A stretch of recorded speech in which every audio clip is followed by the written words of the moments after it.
Hello, I'm back with another video, and this focus is mostly to do with the new so-called, well, it's not the meta now, but a lot of teams are trying to run it, and a lot of teams are trying to run it and actually don't understand how to run it and what it excels at and what you need to actually do with the composition. So what I'm talking about is the Hammond, Winston, Zen, Ana, Genji, and Sombra comp. Now, to go through obviously its strengths and its weaknesses before we even start. So, its strength is it's very good at being proactive. It's not a reactive composition that you can really just like sit and wait for them to do something. Uh, then you can capitalize off that unless you're like using EMP in a way that like baits them to use, say for example, they had a Genji blade, using them, making them use it, then EMPing it or whatever the matter may be. But this comp really wants to play proactive. Bridget is going to substitute for Hammond because Stat Banana is discontinued and they won't be updating it, so Hammond is not on Stat Banana, which is sad because I actually really like this program. But if they don't have the funding, then yeah. So we'll go step by step of how you should be playing each and every single one of these heroes in this comp. So obviously the Sombra. Sombra's rework forced a lot of people to adapt and try to play her differently. So what is the difference? Obviously she has infinite stealth, unless she gets detected. To abuse that, you should be, every time that you can, you should be always in their spawn scouting what comp they have. So your team can either set up or change the tactic they want to do. Should always be constantly behind, looking for pressure from your team, and then you should also be looking for a hack on a prime target. For example, like getting rid of Mercy's GA, hacking a Genji, hacking a Brig, hacking a Ryan, etc., etc. Sombra's job, in my opinion, is you are basically a micromanager about where the team is going, where you should be looking to engage from, and where to pull the trigger. Another thing that they changed about her was a translocator.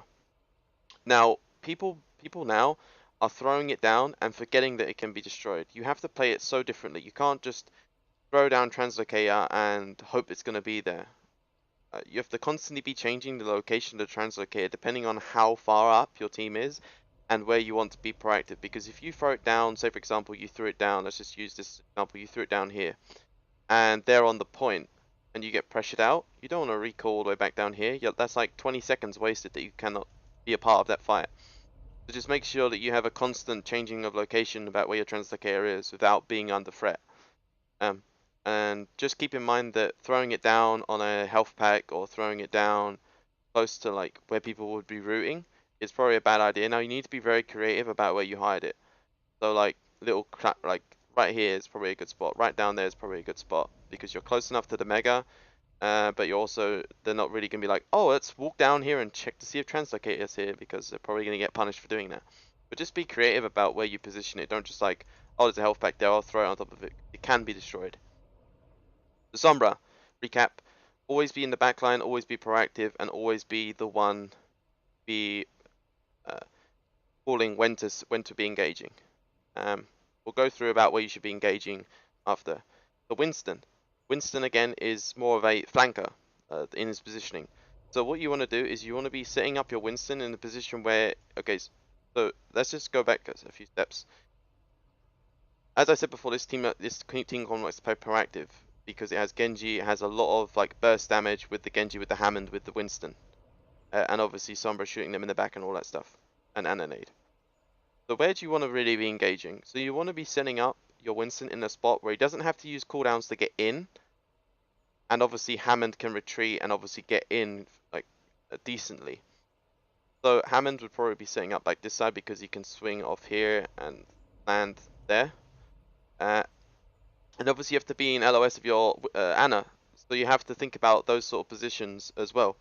So if your Ana's, say for example, hiding here waiting for you to engage, she can get LOS of here and here, but you have to then remember that she cannot see past these points. Okay, so Monkey. He should be setting up in a spot where he doesn't need to use any cooldowns. So either here, he could set up down here, but again it's quite risky because if they run a tracer and she blinks straight through, again, communication from the Sombra, they have a tracer, she's coming in early. So you can be prepared for that. So just setting up your monkey where he can get in the fight without using any cooldowns because he has to use them to kind of get out, like the jump specifically. Hammond, as I said, set up in a position where he can engage on these two spots wherever they go. And Anna in LOS, you can set up and be proactive with Anna, but you have to be careful with that because if you're not proactive enough and you play around the Anna a lot, uh, she can get punished if you're not proactive enough. Because if you give the team space, you cannot reliably like get away. As soon as someone's on her, she's kind of dead unless she's got sleep dart and she hits it and she doesn't have anyone else asleep. Genji is kind of the same as Winston. You want to set him up in a spot where he can get in and get out. So he is the major part of this comp because he is the one that has the most burst, and he's obviously our DPS. Has Blade, he can play proactive with that too.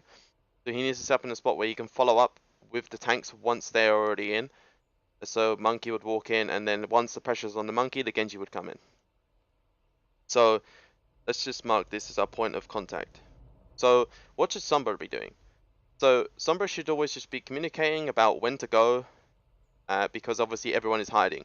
So she calls, okay, get ready, and then just go, and then people should automatically click. You can do the 3-2-1, but again, it's not really beneficial because if you're sitting there like 3, 2, 1, like there's no need for it. So you just say get ready when they get to there, and then once they get to this spot, you can say go. Once that happens, once the tank's engaged, Sombra can unstealth, try to get a hack on someone, or just shoot people. Honestly, like it's all about waiting for that pressure to be elsewhere, so that Sombra can really capitalize on that pressure that's being made. The same with Genji. Those two heroes need pressure from tanks before they do anything. So Hammond would swing in, he would slam down, knock up people, use his E. Winston would be walking in, and then if he gets pressured, he can jump back. And Genji should already have a reset at this point, so if he needs to, he can dash back. Sombra should have translocator somewhere, so she can obviously dash back. That's the thing with this comp. Everyone can get out. The only person who has problems getting out, if he gets like CC'd or hard blocked, is Hammond. Uh, so you may be asking like, how do you play around this, or how do you play against it? Well, in my opinion, everything regarding Winston, Genji, Hamster, and Sombra all do not like any form of CC, and they obviously do not like the pathing. So you want to path effectively so that the Hammond isn't really as good. So in my opinion, you would probably want to be like grouping up on this side with like a Brig, McCree, Ryan, Zarya, and then like Mercy, Lucio, just to get inside that room and be like really speedy Kozale and grouped up. So that if the Hammond comes in, you can flashbang him mid-air to stop the stun, stop the knockdown damage. You can stun the Genji, you can stun the Hamster, you can stun the Sombra, you can stun the Winston. Like you have to play around effectively around like the CC, play around one person and be grouped up, and use your cooldowns effectively to stop the burst damage. Another comp that you can also run is you could run three support, 2 tank, 1 DPS, which would be Brig, Lucio, and Moira. Moira or Mercy, they're really down to preference about what the DPS is going to be. But I would say that your DPS should be McCree again. So I'd say go with Mercy. And then obviously Ryan and Zarya again. The reason why I say 3 supports is really good is because this composition relies heavily around burst, and if it cannot get any part of that burst out, or if they cannot burst through the healing, then they will die very quickly. Again, this comp wants to play proactive, so you're forcing them to play a style that they don't necessarily want to be, which is pokish, kind of, like trying to play really slow and methodical, which this comp doesn't really want to do with 3 support. So moving on to how like you would use ultimates. Obviously you have the defensive ult with Den, and obviously you have Nano Boost on Anna. So Anna can Nano Boost either the Genji or the Winston or the Hammond, depending on what comp they have. So if they have like a really high burst comp with no defensive, then obviously you can Nano Boost Genji. If they have like loads of defensives and loads of things that can shut down a Genji, then obviously you'd Nano Boost the Monkey, or you could Nano Boost the Hamster. But if you're engaging in a choke, I think the Winston gets more benefit from that.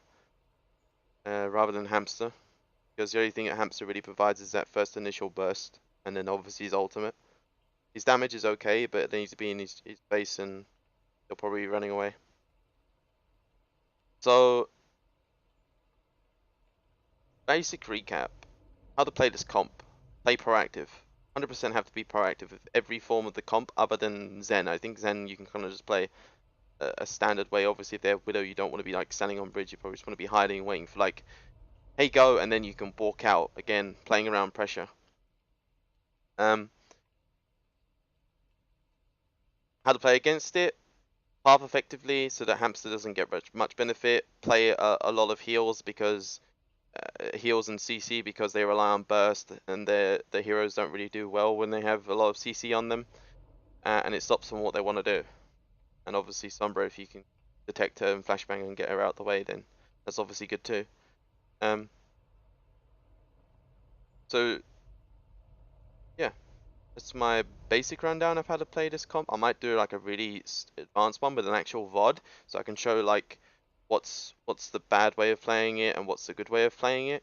But I don't have that material right now, and because like Contenders isn't playing, uh, I'm not scrimming, and I cannot get any like VODs from open teams because obviously who would share that information if they're trying to get into trials. So currently right now I do not have any VODs. Go good and a bad side of this comp. Hopefully in the near future I can like go for a basic rundown and then share that so I can show it in game, like in motion. Um, but yeah, thanks for watching. Like if you did, comment if you guys have any recommendations as to what you want to see next, like what you feel like your team struggles with, or what do you feel like as a coach you struggle with, and I'll try and do my best to get that video out and help you guys. But thank you for watching. See you guys next time. Bye bye.